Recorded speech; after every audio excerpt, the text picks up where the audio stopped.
2014 में जब मोदी जी सत्ता में आए थे तब पूरे देश को एक सपना दिखाया गया था, अच्छे दिन आने वाले हैं। लेकिन 10 साल बाद 2025 में खड़े होकर पीछे देखते हैं तो लगता है कि अच्छे दिन आए या सिर्फ अच्छे जुमले। मोदी जी ने वादा किया था कि देश में हर साल 2 करोड़ नौकरियां दी जाएंगी, लेकिन रियलिटी ये है कि आज बेरोजगारी 45 साल के उच्चतम स्तर पर दर्ज की गई। युवाओं में अनएम्प्लॉयमेंट रेट 20% से ऊपर तक रिपोर्ट हुई और जो नौकरियां हैं वो भी कॉन्ट्रैक्चुअल, गिग या टेम्पोररी फॉर्म में है। सरकार ने skill India, startup India, make in India जैसी स्कीम्स की मार्केटिंग तो खूब की, लेकिन इनका ग्राउंड इम्पैक्ट इतना कम रहा कि संसद में भी कई बार पूछे गए सवालों के जवाब में सरकार खुद डेटा नहीं दे पाई कि इन स्कीम्स से कितने लोगों को स्थायी रोजगार मिला। 2014 में मोदी जी ने महंगाई काबू में रखने का दावा किया था, लेकिन आज पेट्रोल, डीजल, गैस सिलेंडर और घर चलाने की बेसिक चीजों की कीमतें लगभग दुगनी हो चुकी हैं। रसोई गैस जो कभी 400-500 की मिलती थी, आज वो 1000 के पास पहुंच चुकी है। मोदी जी ने कहा था कि विदेशों में पड़ा काला धन वापस लाएंगे और हर भारतीय के बैंक अकाउंट में 15 लाख रुपए आएंगे, लेकिन 11 साल में न काला धन आया और न 15 लाख दिखे। सरकार ने बाद में इसे इलेक्शन जुमला कहकर खारिज कर दी। ये जो चोर लुटेरों के पैसे विदेशी बैंकों में जमा है ना,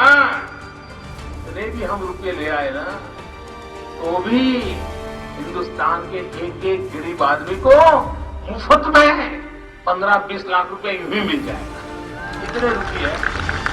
फिर बात आती है 2025 तक भारत को $5 ट्रिलियन की अर्थव्यवस्था बनाने की। ये वादा भी 2019 में किया गया था, लेकिन ग्रोथ और इन्फ्लेशन के असंतुलन, गिरती पर कैपिटा इनकम, MSMEs के बंद होने और यूथ अनएम्प्लॉयमेंट के चलते ये टारगेट अब बार बार आगे धकेला जा रहा है। डिमोनेटाइजेशन को भी काले धन पर सर्जिकल स्ट्राइक बताया गया था, लेकिन RBI की रिपोर्ट ने बता दिया कि 99% से ज्यादा करेंसी वापस सिस्टम में लौट आई। यानी ब्लैक मनी तो पकड़ा नहीं, उल्टा छोटे व्यापारी, डेली वेगर और अनफॉर्मल सेक्टर की कमर टूट गई। मोदी जी ने अपने भाषणों में कहा था कि भारत की हेल्थ केयर सिस्टम को वर्ल्ड क्लास बनाएंगे, लेकिन कोविड के टाइम हमने ऑक्सीजन की कमी, अस्पतालों में बेड्स की भारी कमी और लाखों अनगिनत मौतें देखी, जिनका आंकड़ा आज भी सरकार डिनाई करती है। एजुकेशन सेक्टर में वादा किया गया था कि गवर्नमेंट स्कूल्स और यूनिवर्सिटीज के इंफ्रास्ट्रक्चर को मजबूत किया जाएगा, लेकिन ग्राउंड रियलिटी ये है कि गवर्नमेंट स्कूल्स आज भी बुनियादी सुविधाओं के लिए तरस रहे हैं, जबकि यूनिवर्सिटीज में फीस लगातार बढ़ती जा रही है। IITs और IIMs की फीस 2014 की तुलना में 50 से 70% तक बढ़ चुकी है। किसानों को दुगनी आय देने का वादा किया गया था, लेकिन किसानों की आय आज भी उतनी ही है। MSP कानूनी हक नहीं बना और 3 कृषि कानून वापस लेते वक्त सरकार ने ये तक नहीं बताया कि जिन किसानों की जान गई उनकी भरपाई कैसे होगी। मोदी जी ने कहा था कि भ्रष्टाचार खत्म होगा, लेकिन सरकारी एजेंसीज जैसे ED,